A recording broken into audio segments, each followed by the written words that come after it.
I am 82 years old today. I have lived a life that many people would call successful. I had everything a man could ask for: a respected name, a family, a long marriage, a life filled with memories. But there is one thing I never had the courage to do. I never told the woman I truly loved how I felt. And now, after all these years, I can only speak this confession, even though I know she will never hear it.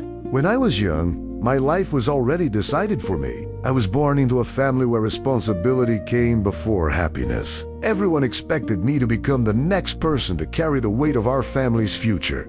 My choices were never truly my own. Even my heart had rules it had to follow.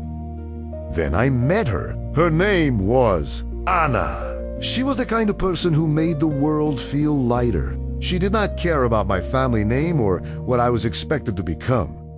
With her, I was not someone who had to prove himself. I was just a young man who could laugh, who could dream, who could love. And without realizing it, I fell deeply in love with her. But I was afraid of disappointing my family, afraid of choosing myself, afraid of losing everything I was responsible for. So I stayed silent. I kept my feelings hidden. I told myself that maybe loving someone quietly was enough. Then one day, my family told me I had to marry. The woman they chose for me was Elizabeth, a woman I barely knew, a woman who was also carrying the same burden. She was not marrying me because she loved me. She was marrying me because, like me, she had no choice. On our wedding day, I looked at her and saw sadness in her eyes. Not anger, not resentment, just sadness, because she was losing her own freedom too. That was the moment I realized she was not my enemy. She was another person trapped in the same situation. Our first years together were not easy. We were two strangers trying to build a life we never planned. I was still carrying feelings for Anna. A part of my heart was still holding on to a dream that could never happen. But Elizabeth saw it. She knew there was someone else living in my memories. One night, after years of marriage, she finally asked me, "Do you love someone else?" I stayed silent, and my silence answered her. I expected anger. I expected tears, but instead, she simply said, "I understand."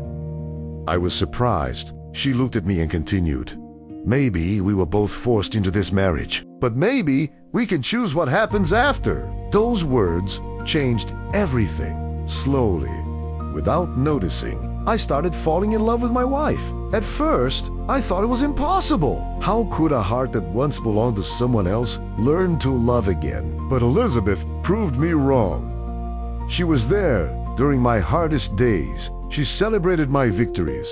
She stayed when life became difficult. She knew my fears, my weaknesses, and even the secrets I tried to hide. She became more than my wife. She became my closest friend. And somewhere along the way, I realized something important. My love for Elizabeth was real. It was not forced. It was not because of duty. It was a love that grew slowly, quietly, and honestly. But there was still a small part of my heart that belonged to Anna. Not because Elizabeth was not enough. She was more than enough. But some people leave a mark on your soul that time cannot completely erase.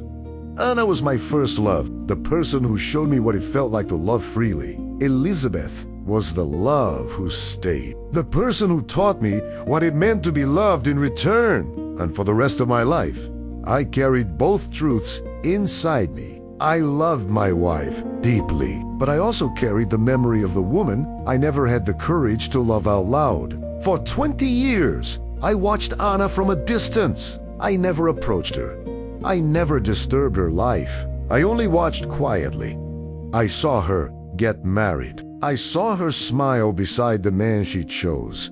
I saw her have children. I saw her create the happy life I once imagined with her.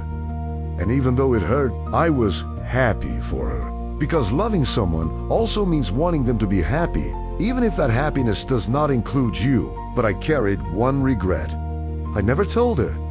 Not once. Not a single time did she know how much she meant to me. She lived her entire life believing she was only a friend.